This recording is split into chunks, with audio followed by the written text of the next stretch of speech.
Assalamualaikum warahmatullahi wabarakatuh. Alhamdulillah, wassalatu wassalamu ala rasulillah Muhammad ibn Abdullah. Allahumma salli ala Sayyidina Muhammad wa ala ali Sayyidina Muhammad. Amma ba'du. Kembali lagi bersama Guru Madrasah. Kali ini kita akan membahas mengenai rangkuman materi mata pelajaran akidah akhlak untuk kelas 3 Madrasah Ibtidaiyah. Kita akan bahas dari bab 1 yang berjudul sikap bersyukur, bab 2 Asmaul Husna yang Allah miliki, yaitu sifat Ar-Razzaq dan Al-Wahhab, bab ketiga iman kepada malaikat, bab keempat akhlak baik kepada orang tua, dan bab kelima kisah Nabi Ismail alaihi salam. Baiklah teman-teman, kita langsung masuk ke materi di bab pertama. Di sini pengertian syukur nikmat. Syukur nikmat adalah berterima kasih kepada Allah Subhanahu wa taala atas segala nikmat yang telah kita terima. Itu pengertian syukur nikmat. Nah, banyak sekali nikmat yang Allah Subhanahu wa ta'ala berikan kepada kita sehingga kita tidak mampu untuk menghitungnya. Saking banyaknya, nggak bisa kita hitung satu persatu. Sebagaimana firman Allah di dalam Al-Quran surah An-Nahl ayat 18, wa in ta'uddu ni'matallahi la tuhsuha. Artinya, dan jika kalian, kita nih manusia, menghitung akan nikmat Allah, maka tidak akan mampu kita dapat menghitungnya. Ya, itu dalilnya. Kemudian kita masuk lagi macam-macam nikmat Allah Subhanahu wa taala. Ya. Nikmat yang Allah berikan tergolong menjadi dua bagian. Yang pertama ada nikmat yang dapat terlihat, dan yang kedua ada nikmat yang tidak dapat terlihat. Nah, nikmat yang dapat terlihat disebut sebagai nikmat jasmani. Ya, nikmat jasmani adalah nikmat yang dapat kita lihat. Sementara nikmat yang tidak dapat kita lihat atau nikmat yang tidak terlihat disebut sebagai nikmat rohani. Nah, apa saja tuh yang termasuk dalam kategori nikmat jasmani? Nah, di sini pengertian dari nikmat jasmani adalah badan atau tubuh. Ya, jasmani artinya badan atau tubuh. Artinya nikmat jasmani merupakan nikmat yang terdapat pada anggota badan atau anggota tubuh kita. Seperti ada jantung yang berfungsi untuk memompa darah. Kemudian ada paru-paru yang berfungsi untuk bernafas. Lalu ada juga mata yang berfungsi untuk melihat, telinga berfungsi untuk mendengar, hidung berfungsi untuk mencium, mulut untuk makan dan berbicara, kaki untuk berjalan, tangan untuk menggenggam atau memegang, kemudian lidah untuk mengecap rasa dan lain-lainnya yang ada di dalam diri kita, di anggota tubuh kita, merupakan nikmat jasmani. Nah, selanjutnya apa yang dimaksud dengan nikmat rohani? Ya, nikmat rohani berarti ruh atau jiwa. Ya, arti dari rohani adalah ruh atau jiwa. Artinya, nikmat rohani merupakan nikmat yang tidak dapat dilihat, tetapi dapat kita rasakan di dalam jiwa kita. Seperti nikmat iman, nikmat Islam, nikmat sehat walafiat, ya, nikmat akal yang dipergunakan untuk berpikir, kemudian nikmat rasa bahagia, rasa senang, ya, lalu nikmat rasa tenang, damai. Itu merupakan nikmat-nikmat rohani yang tidak dapat kita lihat tapi dapat kita rasakan, ya. Nah, itulah kategori nikmat jasmani dan nikmat rohani. Nah, ada juga selain daripada nikmat rohani dan nikmat jasmani, ada nikmat berupa rezeki. Nah, nikmat rezeki adalah pemberian Allah Subhanahu wa taala yang terbentuk dari hal-hal materi berupa harta dan benda seperti makanan, minuman, pakaian, tempat tinggal, kendaraan, ya, motor atau mobil, alat-alat elektronik dan lainnya. Ya, itu nikmat rezeki. Namun jika dicermati kembali, ya, nikmat rezeki bukan hanya berupa harta dan benda semata. Ada juga kesehatan dan ketenangan, ya, yang termasuk juga merupakan nikmat rezeki dari Allah Subhanahu wa taala yang harus kita jaga dan harus kita syukuri. Ya, kalau seandainya orang sakit, ya, maka dia akan mengeluarkan biaya untuk kesembuhannya atau untuk pengobatannya. Itu juga termasuk rezeki, berarti kesehatan. Ya, kalau orang yang jiwanya tidak tenang, tidak tentram, ya, dia akan mengalami stres atau tekanan, ya, sehingga dia butuh refreshing, ya, butuh butuh hiburan. Nah, itu juga merupakan nikmat rezeki dari Allah. Jadi bukan hanya berupa harta benda, ya, nikmat rezeki juga banyak kaitannya. Oke, kita lanjut. Nah, ketika Allah sudah memberikan nikmat-nikmat yang tadi kita sudah bahas, nah, bagaimana dalilnya di dalam Al-Quran untuk kita mensyukuri nikmat Allah? Nah, mensyukuri atas segala nikmat yang telah Allah Subhanahu wa taala berikan kepada kita merupakan hal yang sangat dianjurkan.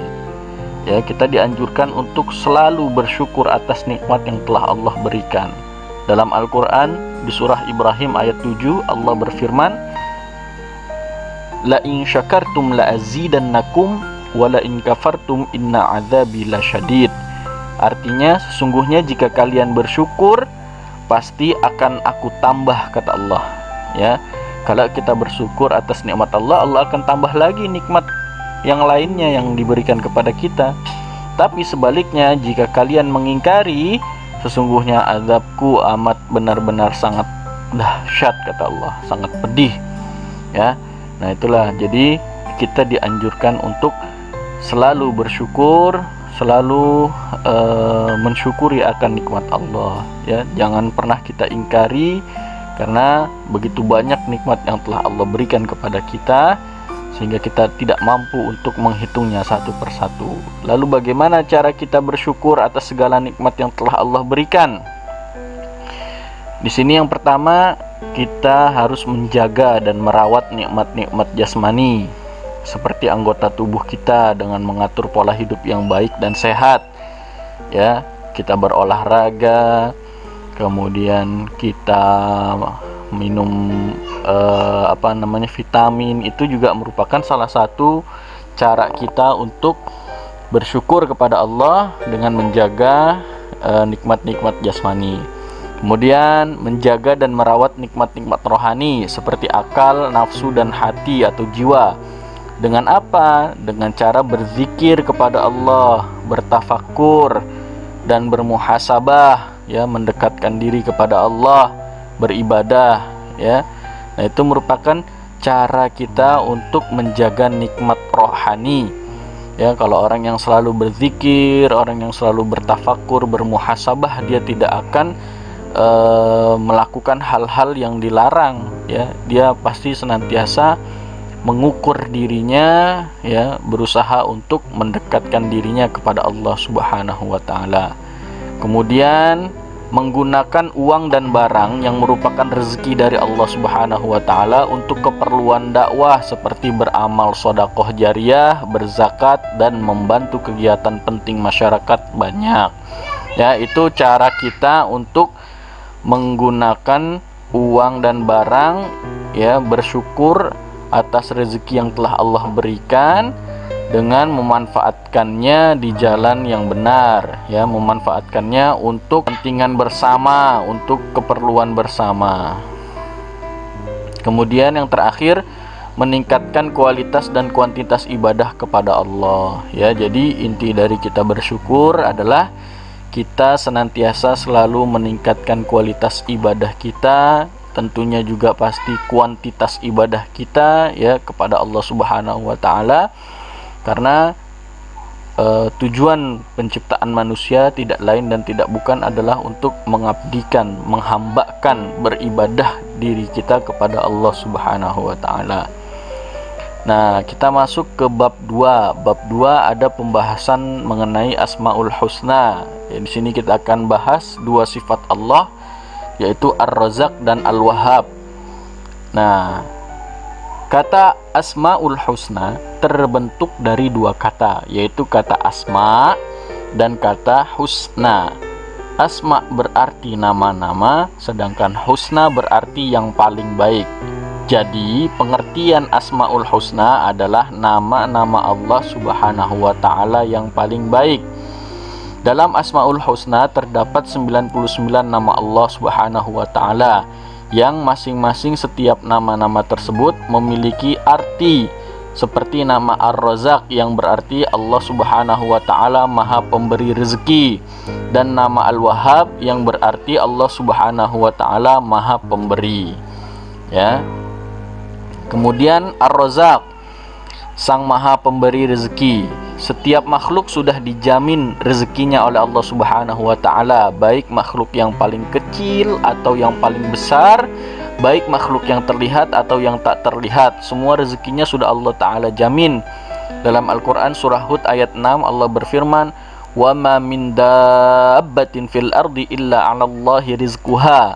Artinya, dan tidak satupun makhluk yang bernyawa di bumi ini melainkan semuanya telah dijamin oleh Allah Subhanahu wa taala akan rezekinya masing-masing. Tapi ingat, jaminan rezeki dari Allah bukan berarti diberikan begitu saja, tetapi diperlukan adanya usaha seperti bekerja, berdagang, dan berkegiatan yang dapat menghasilkan rezeki. Sebagaimana firman Allah dalam Al-Quran surah Al-Mulk ayat 15, "Huwallazi ja'ala lakumul arda dhalulan famshu fi manakibiha wa kulu mir rizqih wa ilaihin nusyur." Artinya, dialah Allah Subhanahu wa taala yang menjadikan bumi untuk kamu sebagai penjelajahan. Maka jelajahilah bumi di segala penjurunya dan makanlah sebagian dari rezeki Allah, dan hanya kepada Allah lah kamu kembali setelah dibangkitkan. Nah, ini pembahasan mengenai Ar-Razzaq.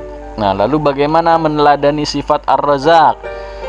Yang pertama, memberikan sesuatu yang bermanfaat bagi orang yang membutuhkan dalam menjalani kehidupan. Itu seperti memberi pekerjaan, memberi jalan usaha, memberi modal dan bimbingan usaha, memberi lahan bertani atau berkebun, memberi peluang beternak, dan lain-lain. Kemudian berbagi pengetahuan dengan memberikan ilmu-ilmu yang bermanfaat bagi orang lain. Ini juga termasuk cara kita meneladani sifat Ar-Razzaq. Ilmu tidak boleh disembunyikan, karena ilmu adalah sebuah rezeki dari Allah Subhanahu wa taala yang merupakan cahaya penerang bagi manusia. Ilmu akan bertambah jika diamalkan dan disebarluaskan. Berbeda dengan harta yang dapat berkurang jika kita berikan kepada orang lain. Ilmu dapat menjaga dan memelihara manusia dimanapun berada, tetapi sementara harta tidak. Ya, harta kita, ya, kita sendirilah yang harus menjaga harta agar tidak diambil orang. Ya. Kemudian sifat yang kedua yaitu Al-Wahhab, artinya Sang Maha Pemberi rezeki. Sifat Al-Wahhab menunjukkan bahwa Allah Subhanahu wa taala adalah Sang Maha Pemberi rezeki. Ya. Sang Maha Pemberi, ya, bukan Sang Maha Pemberi rezeki. Kalau tadi Ar-Razzaq Sang Maha Pemberi rezeki. Kalau ini Al-Wahhab, Allah Sang Maha Pemberi, segala yang diminta oleh makhluknya sesuai dengan kehendak Allah. Ya, jadi Al-Wahhab, kalau kita minta baru Allah akan berikan sesuai dengan kehendaknya. Tapi kalau Ar-Razzaq tadi, ya, tanpa diminta pun Allah sudah menjamin rezekinya. Ya. Nah, cuman sama seperti halnya sifat Ar-Razzaq, ya, sifat Al-Wahhab juga dapat dirasakan oleh seseorang hamba dengan cara berusaha dan berikhtiar, ya. Jadi harus ada usahanya juga, ya, harus ada ikhtiarnya juga. Ya, Allah berkehendak atas semuanya. Manusia diberi akal oleh Allah sehingga dapat menciptakan teknologi canggih yang ada pada saat ini, seperti mobil, motor, kapal laut, bahkan pesawat terbang. Nah, itu cerminan dari sifat Al-Wahhab. Ya, jadi Al-Wahhab ketika kita berusaha dengan memohon kepada Allah Subhanahu wa taala, dengan kehendak Allah, Allah akan berikan. Tapi kalau Ar-Razzaq, ya, tanpa kita minta, ya, cukup dengan kita usaha, Allah sudah menjamin rezeki kita. Nah, bagaimana cara meneladani sifat Al-Wahhab? Allah memberikan perasaan kepada manusia sehingga kita dapat belajar dan berkarya. Berkarya itu maksudnya menciptakan sesuatu. Manusia juga diberi kewenangan oleh Allah untuk memanfaatkan hewan dan tumbuhan sebagai penunjang dalam hidupnya. Jadi kita gunakan sifat Al-Wahhab itu untuk mempertajam perasaan kita, ya. Gunanya untuk apa? Untuk belajar, untuk menciptakan satu pengetahuan atau satu penemuan yang dapat bermanfaat bagi orang banyak. Kemudian berkarya dalam menciptakan sesuatu yang bermanfaat bagi orang lain merupakan salah satu cara kita dalam meneladani sifat Al-Wahhab, seperti membuat alat-alat teknologi, membuat sistem kerja yang efisien dan lainnya, ya, mempermudah manusia, mempermudah orang lain, ya, untuk memanfaatkan apa yang kita ciptakan, apa yang kita telah buat, sehingga orang lain lebih mudah untuk melakukan satu pekerjaan. Nah, di bab 3 di sini judulnya iman kepada malaikat-malaikat Allah. Nah, malaikat Allah merupakan makhluk gaib, ya, makhluk yang tidak terlihat oleh mata, yang diciptakan Allah dari cahaya atau dari nur. Mereka patuh dan taat atas segala perintah Allah. Mereka tidak berjenis kelamin, laki-laki ataupun perempuan.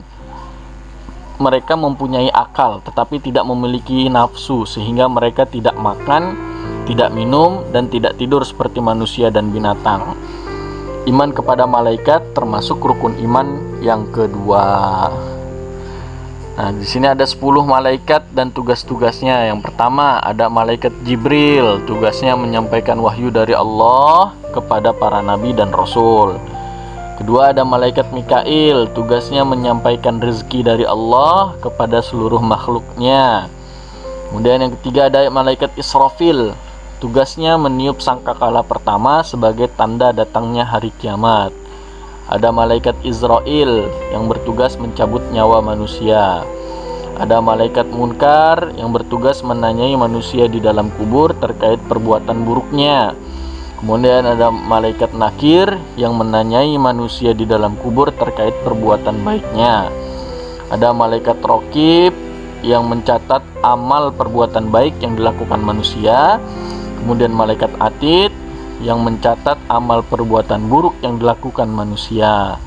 Lalu malaikat Malik tugasnya menjaga pintu neraka, dan malaikat Ridwan tugasnya menjaga pintu surga. Masuk ke bab 4 berjudul berakhlak baik kepada orang tua. Orang tua merupakan orang yang membesarkan, orang yang merawat, dan orang yang mendidik kita. Orang tua kandung adalah ayah dan ibu kita secara biologis yang membuat kita terlahir ke dunia.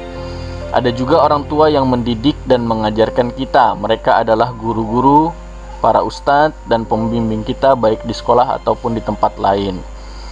Untuk merawat dan membesarkan kita, orang tua membutuhkan biaya besar, sehingga mereka selalu berusaha dengan tekun mencari nafkah agar hidup kita enak, sehingga berbakti kepada kedua orang tua menjadi sesuatu hal yang wajib bagi kita sebagai seorang anak. Nah, kewajiban anak di sini ada 10, ya, di sini padahal banyak, ya, ini yang Bapak catat banyak, cuma 10. Yang pertama, apabila orang tua memanggil, maka segera datang lalu bertanya apa keperluannya. Kemudian yang kedua, apabila orang tua memerintahkan satu hal kebaikan, maka bersegeralah untuk melaksanakannya.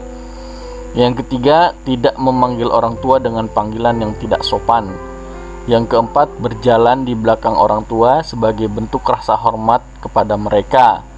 Yang kelima, patuh dan hormat di hadapan orang tua. Yang keenam, berusaha membantu dalam meringankan pekerjaan orang tua, ya, seperti di rumah, ya, kita menyapu, mengepel, membereskan rumah. Itu salah satu cara membantu meringankan pekerjaan orang tua.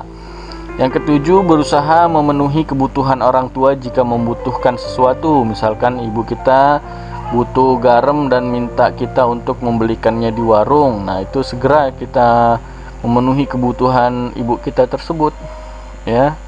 Lalu yang kedelapan, menjaga nama baik orang tua. Jangan sampai orang tua kita malu dengan tingkah dan perbuatan kita yang jelek di luar, ya. Nah, kita harus menjaga nama baik orang tua. Yang kesembilan, menyenangkan hati orang tua. Banyak cara, ya, seorang anak itu bisa menyenangkan hati orang tuanya. Salah satunya adalah ketika kalian mampu memberikan prestasi dalam belajar, mampu menghasilkan prestasi yang baik dalam belajar di sekolah, ya, terutama. Nah, itu orang tua pasti akan senang, akan bangga melihat anaknya sukses, berhasil, ya, mendapatkan prestasi dalam belajarnya.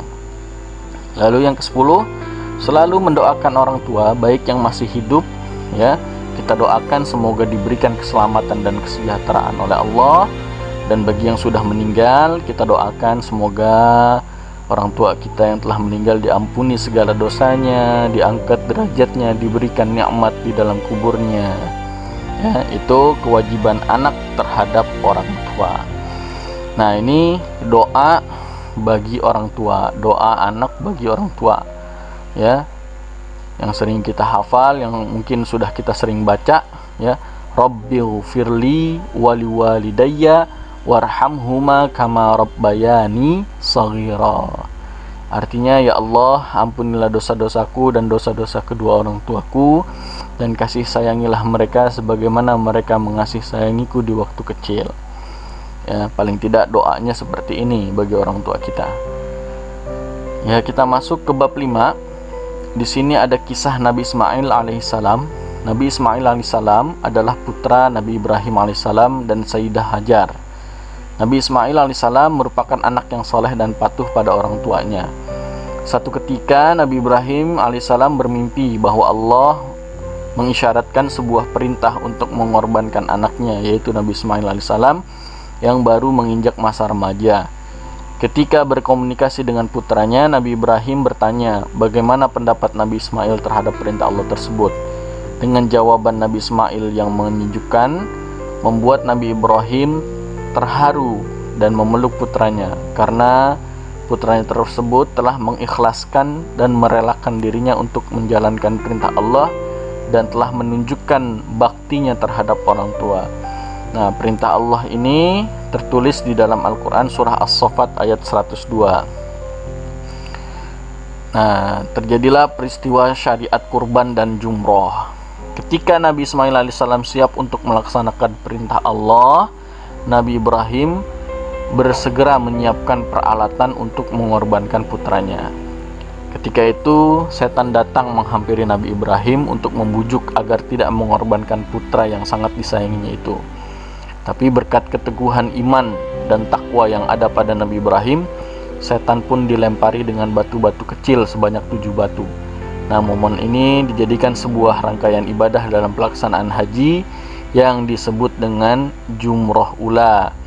Merasa tidak berhasil membujuk Nabi Ibrahim alaihissalam, lalu setan menghampiri istrinya, yaitu Sayyidah Hajar. Hal yang sama dilakukan, ya, membujuk agar tidak mengorbankan putra tercintanya. Keimanan dan ketakwaan yang kuat juga dimiliki oleh Sayyidah Hajar. Setan pun kembali dilempari batu-batu kecil. Nah, momen ini dikenal dengan Jumroh Wusta. Lagi-lagi setan tidak putus asa untuk menggagalkan pelaksanaan perintah Allah ini. Setan datang menghampiri Nabi Ismail alaihissalam untuk membujuk agar tidak mau, ya, menjadi korban atau menjadi persembahan ya, yang disembelih, dikorbankan. Tapi Nabi Ismail dengan keteguhan iman ya melakukan hal yang sama, yaitu melempari setan dengan batu-batu kecil, sehingga momen ini dikenal dengan Jumrah Aqobah. Kemudian Nabi Ibrahim alaihissalam dan Nabi Ismail bersama-sama berangkat ke sebuah bukit di Mina yang bernama Bukit Malaikat.